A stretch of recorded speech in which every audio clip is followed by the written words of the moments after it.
Hello everybody, this is Laird of Garshcadden.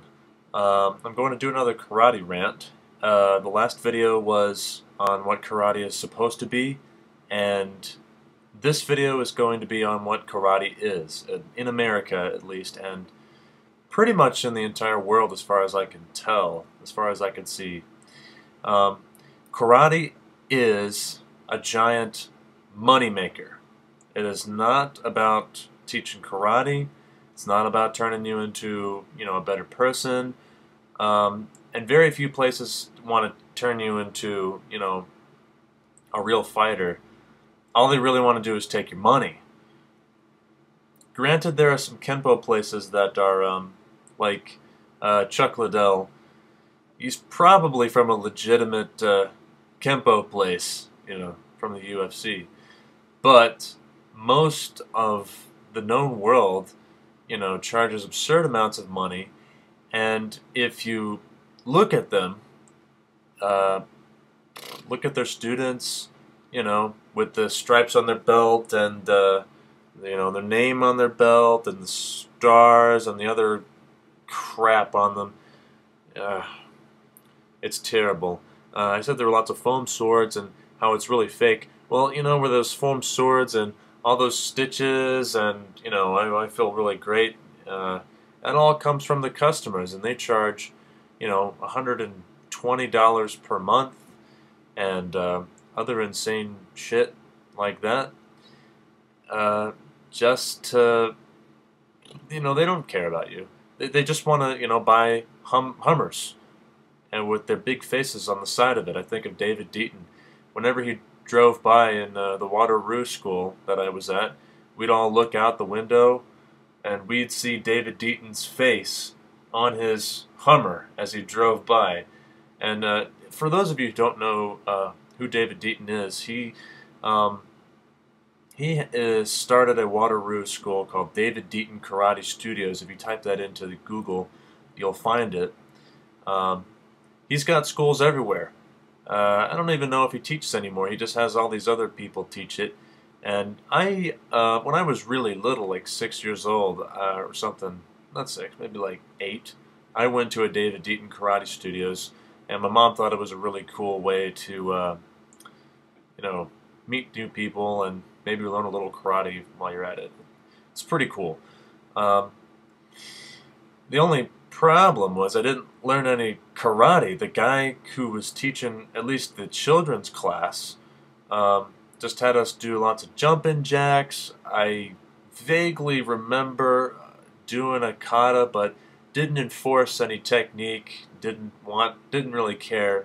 There were a lot of kids in that class, and we sometimes played tag, and we put on some sparring gear and try and hit each other. It was sloppy. And you go to a David Eaton Karate Studios and you see that not much has changed. They even do something like karate bucks.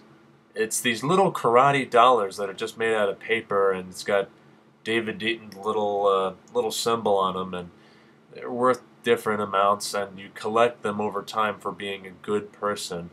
And if you get good grades, you'll get 5 karate bucks, for example.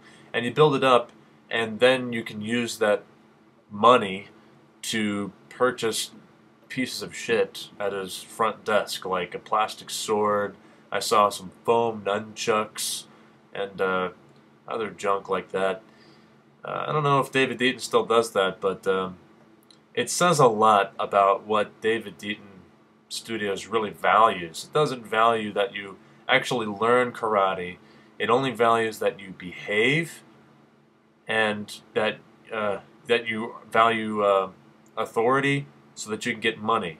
It doesn't turn you into a better person. In fact, it probably makes you an even worse person. It makes you very hedonistic. You say, okay, if I do this good thing, I will be rewarded. If I do this bad thing, I will be punished.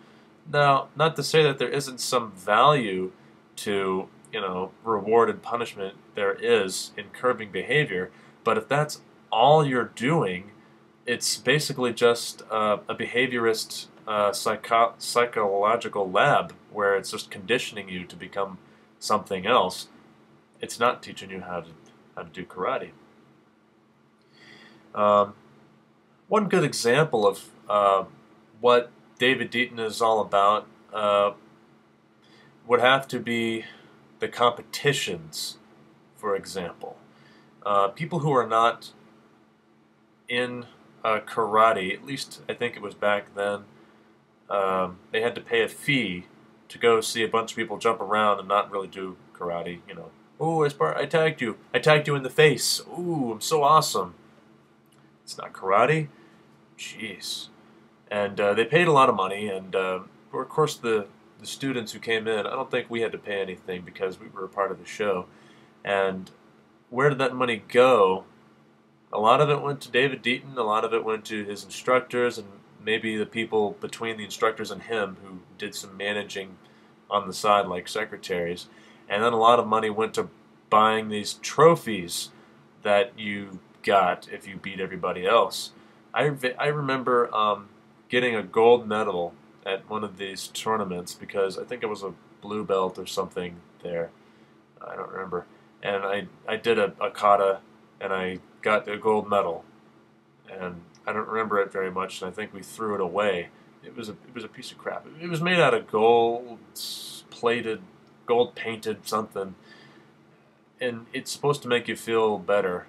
But like I said in my earlier video, it's a false sense of security. You think you're now the toughest shit in the land, and you're really not. You've just given him a whole lot of money so he can buy his Hummer and make more schools to make more money. There was one woman at my high school I was at, and this is a good example of what kind of attitude that this kind of thing brings up over time. She was just willing to pick a fight with me for no reason at all, and I was not scared of her. She was just this tiny little, Korean girl, and she was just like, my father paid all this money in advance so that I could get my black belt, and now I'm going to use it. Use it, or it's all a waste of money. Well, you know what? That's right. It would have been a waste of money, and in fact, it is a waste of money. You just paid a lot of money to turn you into an asshole. That's what you did. Another thing about black belts for David Eaton. Checking the time here. There's a thing called the Black Belt Club. I don't know if you guys heard of this, but Black Belt Club is just a very cheesy way for David Eaton to guarantee that he gets money out of you. And what it does is, as you're going up through the color belt ranks, you'll get you get this black stripe on your belt. What that means, really, what it used to mean was that you were either handicapped or a woman. It didn't mean that you were guaranteed a black belt or you're in the Black Belt Club. It doesn't mean a damn thing. It just means if you don't pay in advance, you are not one of the Black Belt Clubs.